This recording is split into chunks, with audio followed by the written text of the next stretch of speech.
Chapter 7. Arrested. "Prismatic, are you awake?" said an unfamiliar voice in the confusing darkness. Jack half opened his eyes. His hands and feet were bound by rope. It was difficult to tell where he was, let alone where that voice was coming from. "What?" he groaned. Pain wrenched in every part of his body, but his head hurt the most. "Yeah, they make sure to keep summoners in constant pain here. It prevents them from summoning. Usually they keep them in stone cells. Elementalists have to be kept in bone cages. Time weavers don't matter. Doesn't matter how fast they can move or how slow they can make others move. Stone stops them all the same. Healers require no special precautions. You'd be the first I'd ever seen that they have to keep the head pain plus a bone cage." "Please stop talking," Jack said through the constant pain. "I'm bored, so no." Jack looked around through squinted eyes. Due to laying on his side, that's how everything looked. He discovered his bone cage was suspended several feet from a dirt ground. There was an orange-skinned mystic chained to the wall adjacent to his cage. He was the only other occupant in this room. The walls were sturdy wood, same as the door. "Yeah, they've pretty much thought of everything. They don't even need to keep me chained up, but they do it anyway. So, what's it like being the Prismatic? How come you're in here? They never tell me anything. Can you do multiple magics at once? Is there a long line of people that want to procreate with you? I'll bet there are. Not like that even matters. But still, if you could make prismatic children, everyone would be super envious." Jack cringed. "Do you ever stop talking?" "That again? Come on. I've been alone for I don't know how long. They hate non-elementalists here, so they give us the worst treatment. They even look for any excuse to put us in here. The Reds are so xenophobic." "Not from around here?" Jack lurched his body up. He sat himself up against the wall of his cage. "Nopers? So what did you do? Brutus looked all too happy to throw you in that cage." "I abandoned my watch post." The orange one made a sound by sucking at their teeth. "Oof, that's rough stuff. Brutus himself takes personal offense to anyone that gets even the slightest out of line with the watch. Could you, I don't know, be useful instead of annoying?" The other pulled at their chains, making a rattling sound. "How? I'm stuck in here like you." "Listen, I'm a healer. I'm a healer, sort of. Help me learn that. At the very least, help me figure out how to make this headache go away." The other one smiled. "Anything to quell the boredom. All right, so healing yourself is entirely different than healing others. In a way, it's much easier because you could feel if you're doing it wrong." Jack nodded without interrupting. "You need several things for healing properly. Firstly, you must understand the injury where it is. What caused it, how deep it is, what it affects, that sort of stuff. Which is why healing yourself is easier. Secondly, you must know the proper mathematical formulae." "How do I figure out the right math?" "It's not that tricky, to be honest. Numbers represent different parts of your body. For example, you could use the number 1 to represent your head. To be honest, you could use any numbers to represent any part of your body. The actual number in the representation doesn't matter. You'll find some healers use different numbers for different body parts. One guy will call their upper left elbow 7, while another will call it 32. Does that make sense?" "No, but go on." "Numbers are just a representation. Like in algebra, you can use X to represent anything. It's like that, but with every single number. Eventually, your brain will associate specific numbers with the specific parts, and that will be ingrained into you."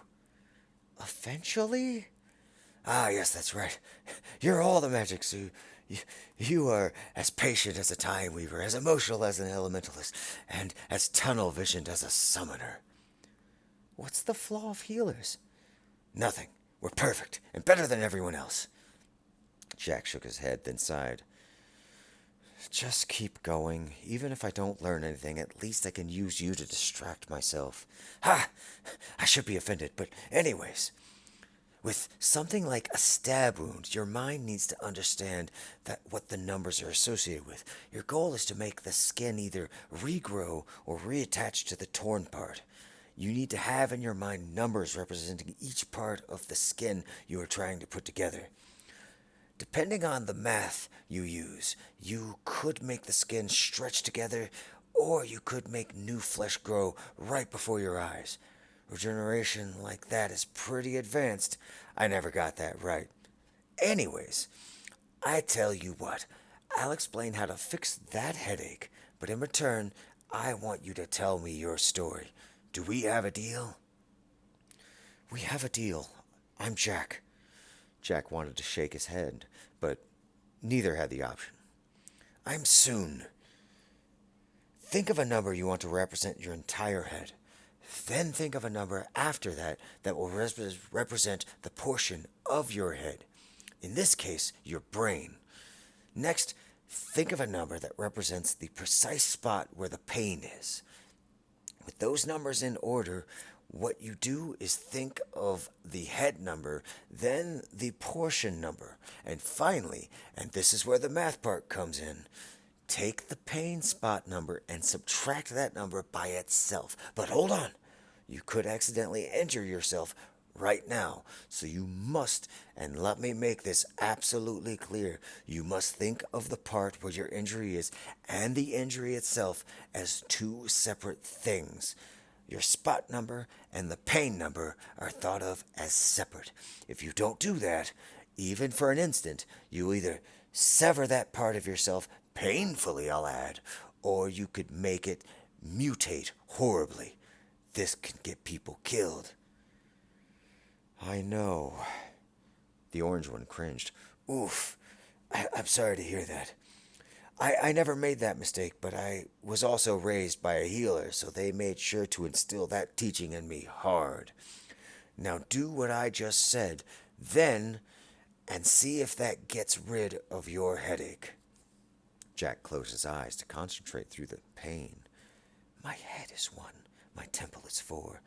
The pain in my temple is 7 minus 7. 1, 4, 7 minus 7. Jack not only thought the math, but felt it. It was so simple. The pain washed away from him. He opened his eyes and looked down at his orange skin. That worked! He looked at the other person. How can I thank you? You already know what I want. And he shut his mouth, staring at Jack, waiting to hear his tale.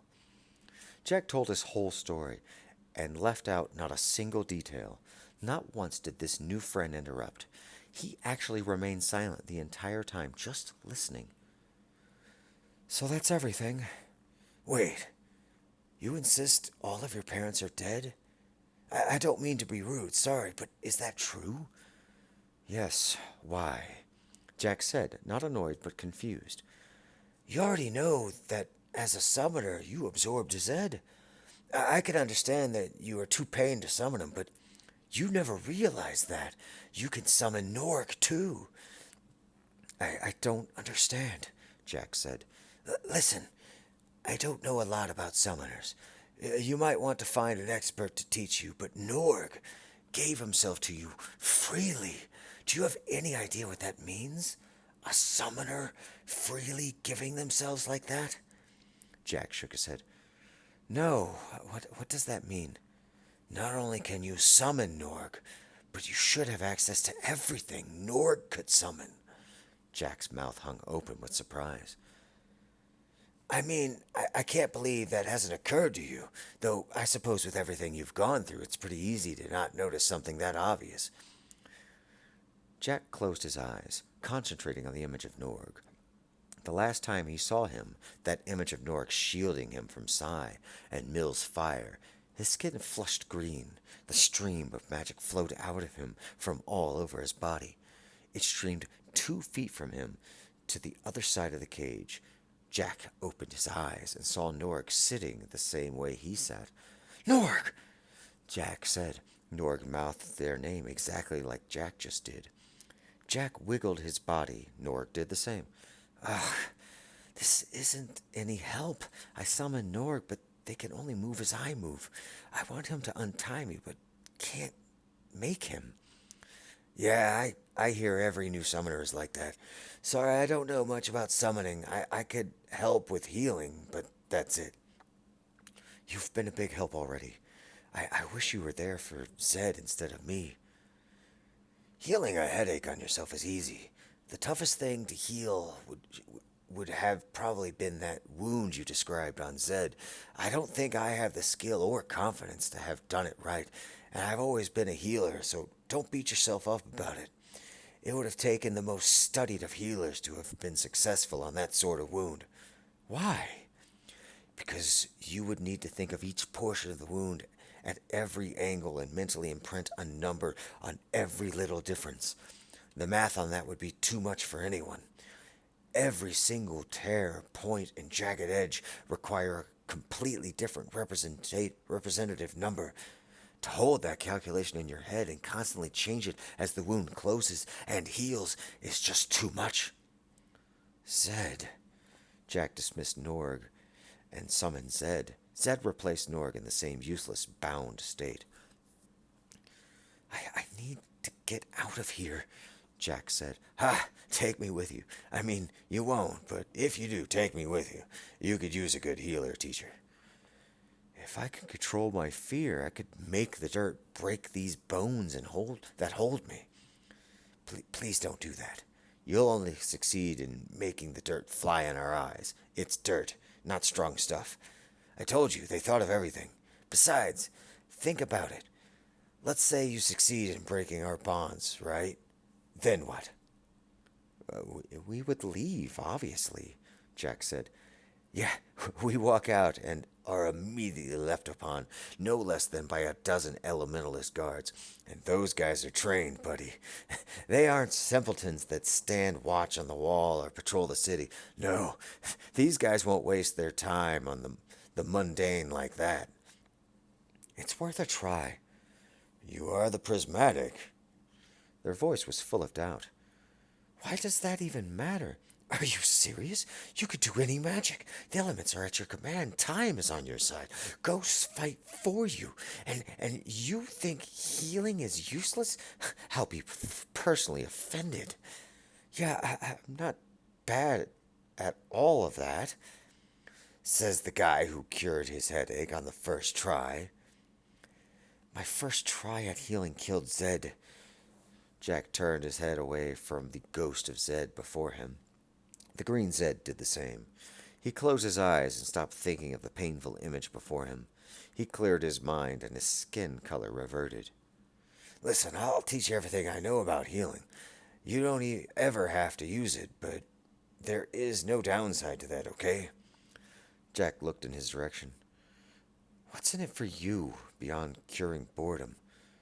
One day you're going to master your talents. You'll do great things with your life. People will look up to you. You might even achieve great status greater than the legendary General O'Clanus. So let's make a deal. I'll teach you everything about healing now, and one day you come back here and get me out of here. What makes you think they're going to let me out of here? Pfft! The orange one started laughing. Oh, that's good. They won't hold you here forever. I'll be surprised if you stay longer than a day. They just need to show you who's boss. They can't have you, arguably the most powerful person on the planet, starting some kind of rebellion around here. They need to keep you in line and make you understand that they can put you back in here anytime they want. Once they feel like they control you at that level, they'll know they own you. This city won't own me, Jack muttered. That's the spirit. Now, do we have a deal, Jack? Yes, we do, Soon. Not a moment was wasted in that prison cell after that. While Soon was not a master by any standard, he was quite knowledgeable on healing fundamentals, concepts, and utilization. Soon was right. After half a day, Brutus himself returned. Without a word, he opened the bone cage, yanked Jack out, and pushed him out of the cell entirely. Jack and Soon made silent eye contact and nodded their agreement one final time. I'll be back, was the look Jack gave him. You've paid your debt for gross negligence on the watch. The city council has agreed to drop the charges due to the circumstances surrounding the death of Zed. You're free to go. Jack started to walk away. Brutus called out to him one last time. Your next watch is tonight. You join a patrol within the city. Jack looked back and made eye contact with Brutus. He held a stern, angry glare towards him, but refused to let his anger control him. He actually retained his gray skin. Brutus held an emotionless, unreadable look. He did this solely to let the giant know that he heard him and that he doesn't control him. Jack was hungry and needed to eat. Elle found him as he wandered the streets. Ah, there you are, Elle shouted out the moment he saw him. Jack half smiled. Yeah, I'm here. What happened? I heard you were arrested and Zed died and... Elle stopped, talking at the realization he was being overbearing. Sorry. Elle tried to hug him, but Jack pushed him away. I don't need your sympathy. What I need is away from this city. I need to find Sai. It's all his fault. Elle's face turned into a worried look. So it's true. He was outside of the city and attacked you? You survived a demon encounter twice now? That's amazing. I don't care how amazing it is. There's no one left. My entire family's been killed by Sai. Zed, he killed Zed. Jack turned green. He didn't realize that he summoned Zed until Zed was already there, moving exactly the same way he moved. Both Zed and Jack pointed at Elle, wagging their pointer finger. Sai killed Zed? Then how is he... Jack, I don't understand. Elle staggered back. Jack clenched his eyes shut as hard as he could and thought about anything else. Flashes of images drew across his mind. The fire of his home, the look of Brutus' face, the imagined mockery of Sai. It flustered his every thought, and he turned red. Flames appeared in all four of his hands. They formed into fireballs, ready to be hurled. He held them, wrenching control of himself at the last moment. Listen! I hate this city. I hate Brutus. I hate how everything works here. They entrap us in debt just to survive. I've only been here 2 days, and already this city has killed Zed.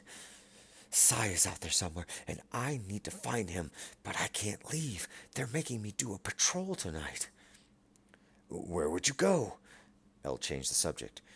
Anywhere that isn't here. Go back to Pine, maybe, and rebuild. Go to one of the other cities. Maybe find an honest elementalist that would be willing to teach me. Jack, calm down. You can leave this city after the patrol tonight. They aren't holding you prisoner anymore. Hey, I know the lands pretty well. I can guide you anywhere you want to go, okay?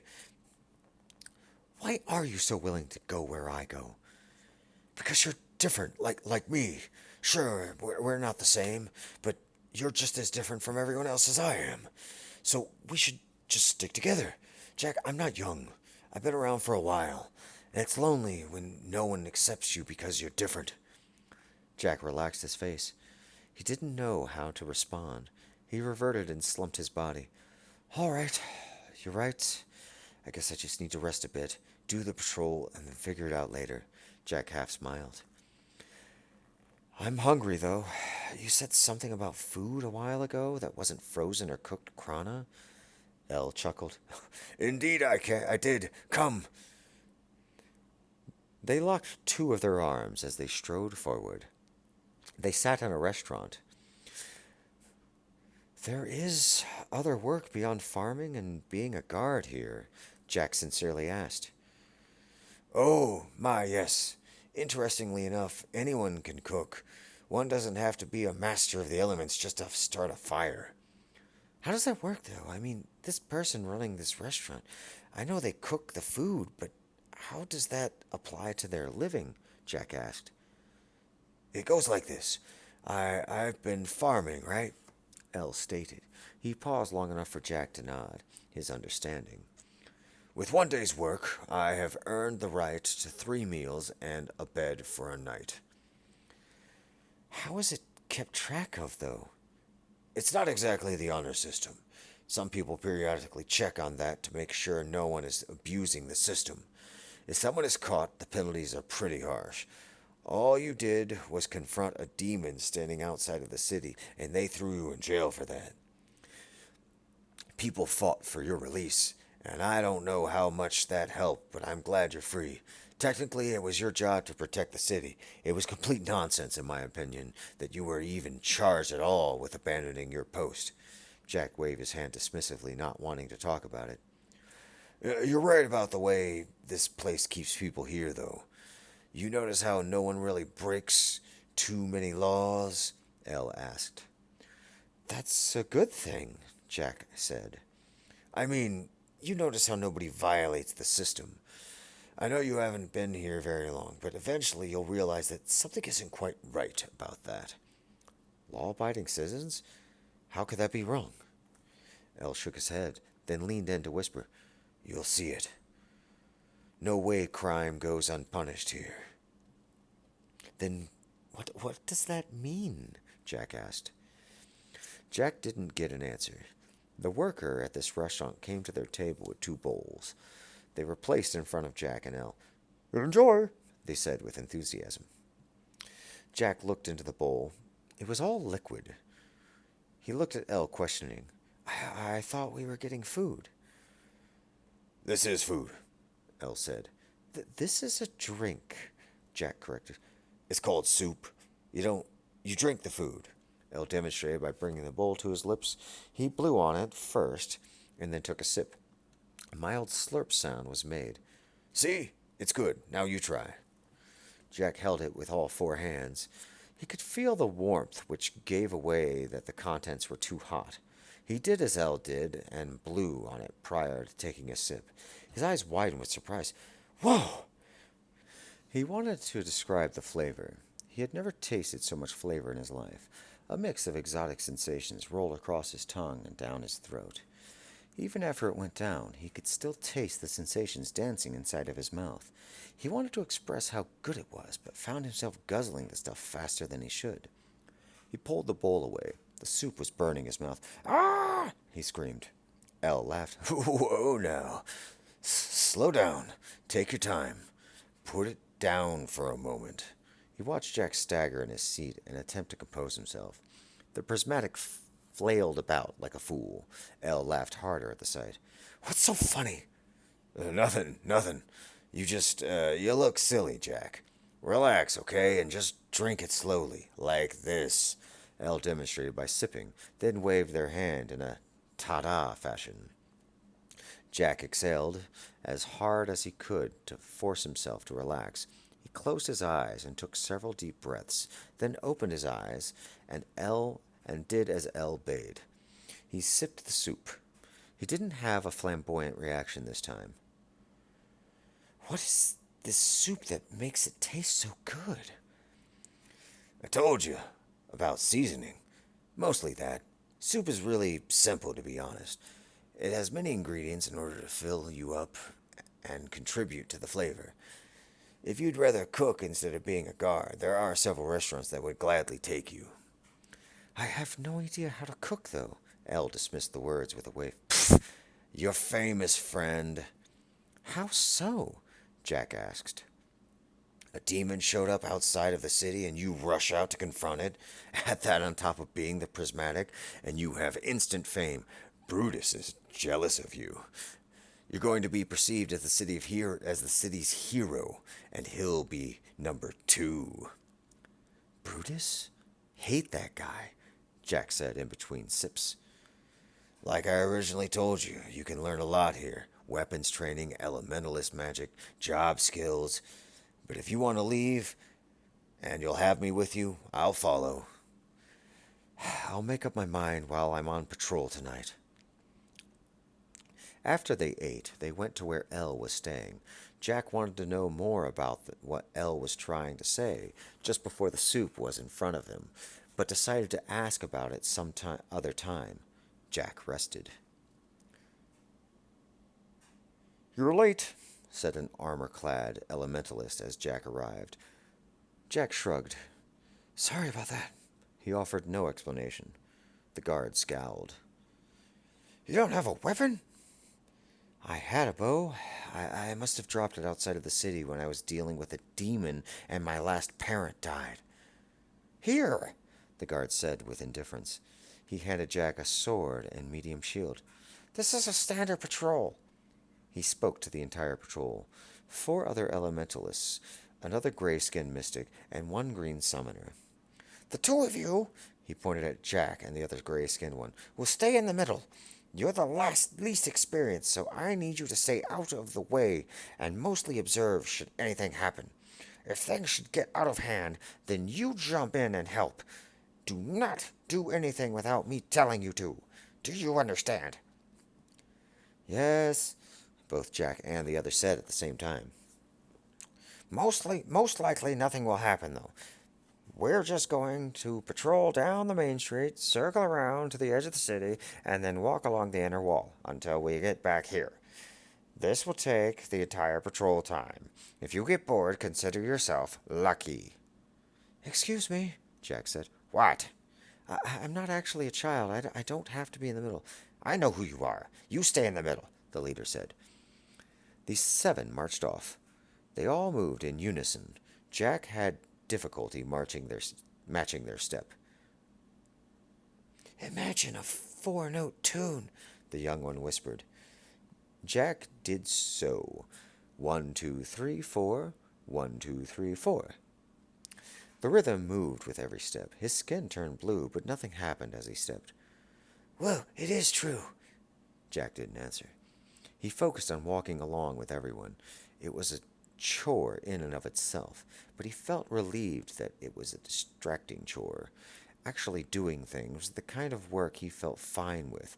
Just standing there doing nothing but staring out at nothing was unbearable. They passed a structure that had a sign with overlapping circles that read, Public Library. This appealed to him more than that private one at the center of the city. I'll have to check that out when I get a chance. The leader of the patrol raised a hand, telling everyone to stop. He turned around. We have a disturbance a block from here. Someone has taken it upon themselves to take more rations than they have worked for.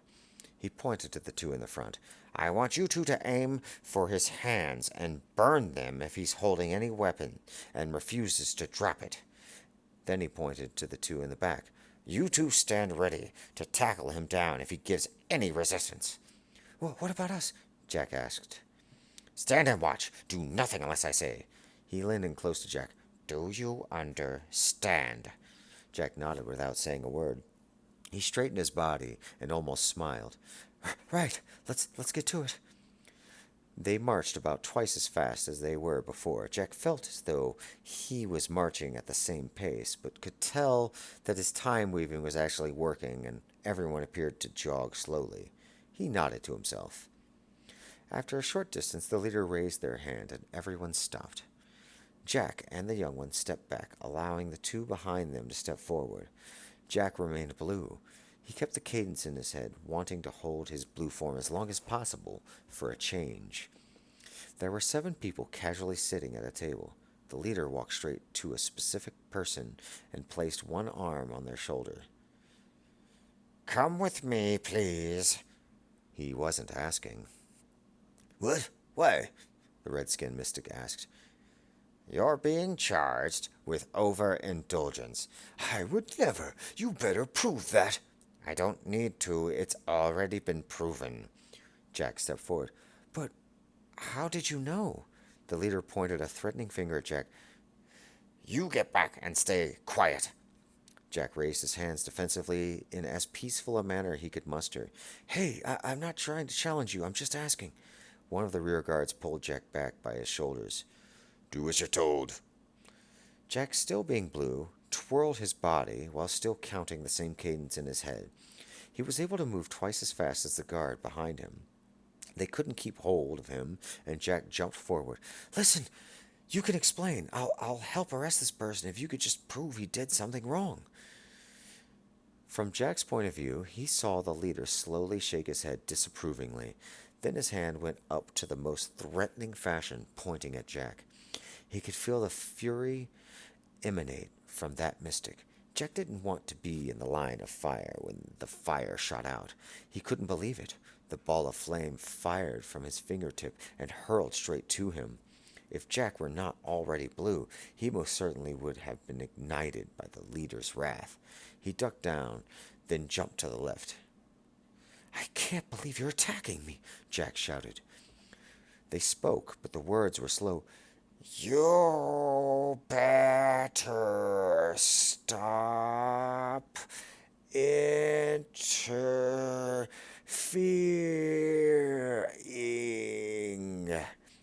No! Jack lunged forward with sword and shield raised. Another flame shot out, but he used the shield to block. When the flame ceased, he used his shield to bash the leader in the face. The red-skinned mystic fell down unconscious.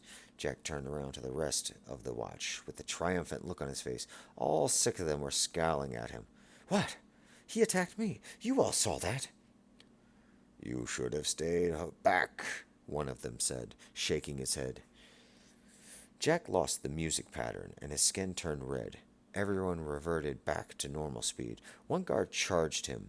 He tried to duck out of the way again, but with their superior training and equal speed, he was no match for 5 guards jumping him. Before Jack could react, he was already being flipped over and placed in restraints.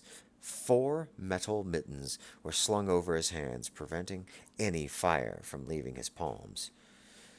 They were restrained behind his back far faster than Jack could process. When the chaos ended, he looked to his left. The specific person they originally wanted to arrest was at his side. The leader stood up, coming to. He glared at Jack, and that look promised vengeance. They were silently led away. Jack put up no more fight. In the same dungeon, yet again. Welcome back, Soon said. Jack smirked and almost cried, but did not. This is the worst way to get out of here, you know, Soon chided. I've never seen a guard actually challenge an arrest before, the newcomer that Jack pointlessly risked himself for said. Jack shrugged. It wasn't right. Is my job to protect people or not? Soon and the red-skinned mystic laughed. Your job was to do as you're told, the red one dryly said. Being arrested so soon after being released is bad. Even if you hold the moral high ground and did the right thing, they won't be lenient on you. Jack was red, not from anger, but sadness. How can the city be like this? I still don't understand how he knew you were taking more than your fair share. Jack looked right at him, then asked, Did you even do what they claimed? He looked away. Though his face was already red, if it were not, he would have turned red out of guilt. Yes. But how did they know? He shook his head. I honestly thought I could get away with it. I'm sorry you felt the need to defend me. You shouldn't have. Jack then shook his head. No, that doesn't matter. Even if you are guilty of what he claimed, how could he know? He has to prove it. They always know. I just thought I could slip under their detections. Do they have spies everywhere that report this stuff? Jack asked. No one knows. When is your trial? Maybe we could prove that they can't prove anything. Trial? Both Soon and the other said at the same time, completely baffled by the question. How is someone's guilt proven? Soon and the other looked at each other, then looked back at Jack confused. They stared at him, waiting for an explanation. When none came, they burst out laughing. Oh, that's good, a good one. Say, I had no idea Prismatics had a sense of humor. Soon guffawed. He abruptly stopped. His face shifted to a serious one. I'm so sorry for what they're going to do to you. What are they going to do to me? Soon sighed. If they think they can't control you and you present yourself as a threat, and you have, they'll just make you disappear. But I have... Jack stopped. I have what? I have no one. Sure, there's Elle, but I just met him. He won't risk himself to help me. Not for the kind of help I need. The cogs are turning, the Red One said.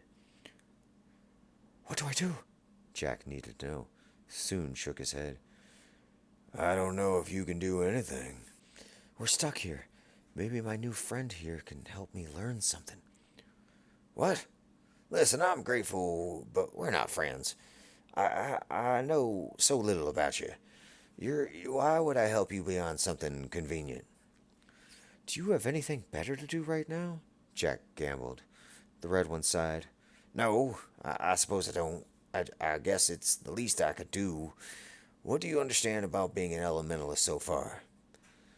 I can control fire to a mild extent. I don't understand cold and earth, though I've done both. You're red right now. I guess that you could do something. What are you feeling right now? Jack looked at him with a sorrowful face. Say no more. We don't have much to work here. The dirt isn't challenging, but I prefer not to get a face full of the stuff if that's okay with you. Look at the dirt you wish to alter. Jack looked down out of his cage just under himself. Now let that sad feeling overwhelm you. You're already doing that part, but it's important to focus on your feelings if you will be a successful elementalist. The Red One nodded their approval. Great. Next, just imagine the dirt as part of yourself. Mold it into your grief. Be one with it. The dirt beneath him shook the slightest bit. Great. That's doing great. Now imagine yourself coming out of that. How? Jack asked. If you can already imagine the dirt as part of yourself, you don't need any further thought process. Right now, you are that which you desire to command. Move that part of yourself. Jack wrinkled his brow, concentrating. A circle formed directly under him, as if someone drew it with a stick. Then it rose as a pillar of dark brown sand. Clumps fell from every angle, falling as he lost control of it, bit by bit, until the whole thing, which stood not even 2 feet from the ground, tumbled down. It was as if my mind held it the same way. I can hold my leg with my arm, and it just slipped through my fingers until nothing was left in my palm. Impressive. You mentally understood so much faster than I've seen others master it. I myself am not very good at it, but I still recall the lessons I received so long ago. His voice went from cheerful to stern. But don't let that get your head. Overconfidence will hinder your training to master the elements. I know this place is drab and depressing, but have you done anything with air? Jack shook his head. I've been too miserable to ever try. He was abruptly awoken by a light tapping on his cage. Jack opened his eyes and looked to see the unmistakable swirling darkness that only one creature could emit. Their skull-like head had one of the long, taloned hands up against its mouth in a hushing fashion. Jack stumbled back in his bone cage with a rattle. He gasped. It's me, Elle, the darkling said. What? Jack was startled, but had enough self-control to whisper. The dark moon phase is dominant right now. In this form, I could sneak around anyone or anything, really. That's terrifying, Elle. Yes, I know. Darklings are scary, Elle said. Jack shook his head. No, I mean, it makes them even more horrible knowing that they can sneak past anything. Never mind that right now, though. Jack inched his way to the side of Elle was on. Why are you here? To bust you out, obviously. You were right. This city isn't for you.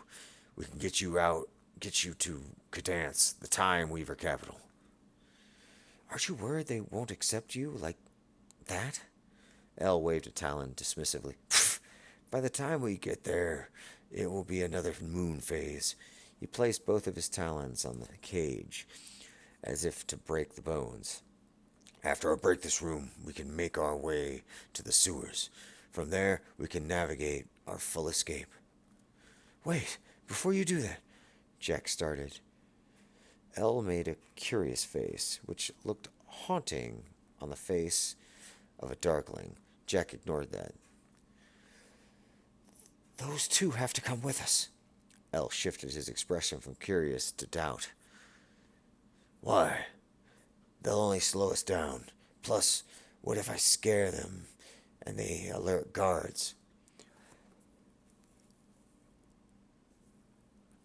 Start with the healer one. He's fully tied up. Have his mouth covered as you wake him. Elle shrugged, then walked over to Soon. Soon felt something over their mouth, rousing him from his sleep. His eyes slowly opened at the sight of the monstrosity before him, clasping his mouth shut. Panic overtook him. He rattled his chains in a useless effort. Calm down, Soon, Jack whispered. He's with me. He's not really a darkling, I promise. He's going to get us out of here. Soon ceased his movements, then looked back to Jack. If his eyes could talk, they would say, What? Why isn't he eating us? Elle leaned close to Soon. Listen, see, I can talk. You can reason with me. You can't do that with darklings, but you can do that with me. I'm going to remove my talon now. If you remain quiet, I have a chance to get you out of here. Now, will you refrain from shouting when I remove this from your mouth? Soon nodded yes. Elle let go and then walked over to the elementalists. Does this one got a name? He pointed with his pointer finger. Talon. Sorry, I didn't catch it, but I'm in here because I tried to save him. Elle looked at Jack with a curious gleam in his eyes. Wouldn't that mean he owes you and not the other way around? Jack shook his head. He's teaching me the fundamentals on being an elementalist. Elle shrugged. So be it. Like with Soon, the exact same thing happened. After the red one calmed down, Elle let him go. All right, now that everyone understands what we're doing, once I start breaking you free, that will be loud, and that will summon the guards. So be ready to fight them, and be ready to run. There's never just one wave of guards. Jack wanted to ask if he's done this before, but this wasn't the time for frivolous questions. Sure enough, the loud cracking of bones, followed by the first set of chains, was enough, even as Elle started to break the chains around the red one. They rushed into the room, for there was no door, nor any need for a door. Jack hopped up, kept his eyes closed, turned green, and summoned the beast. The thing met them just as they entered and slammed them against the outside wall, forcing them out. Elle broke the final chain. Let's go, Red One, Elle said. Faubriz, he corrected. Let's go, Faubriz, Elle said. The four sped past the pinned guards and continued running. Ahead of them, they heard the strong bootsteps of more guards coming. They turned the nearest corner to avoid them. They reached a four-way intersection. Which way? Elle asked. You infiltrated this place, Faubriz said. I didn't memorize the layout, Elle said. Somebody just pick a direction. That way, Soon said, jumping in front of the others while pointing straight. No one questioned. They were led down a hall behind them. The clomping boots were heard coming. We have to slow down. After we pass that corridor, Faubriz, I need you to collapse the ceiling. Can you do that? No problem. They passed under the archway, and Faubriz raised a hand. His face was sorrowful. He brought down his hand as if pulling the stone itself. The symbolic motion succeeded, and it collapsed. That'll hold 'em for some time. But remember, they're elementalists too, so we don't have long. Everyone turned to Soon. We don't need long. We go down that. Soon pointed at a metal grate against the floor and wall. Jack leaned close to it. It reeked of sewage. Wait, is that a sewer drain? Yep. Elle, is it? I think you're the strongest. Break that. Jack stepped out of the way. El stepped forward. He reached with his long talons, and with one swipe the metal actually bent in.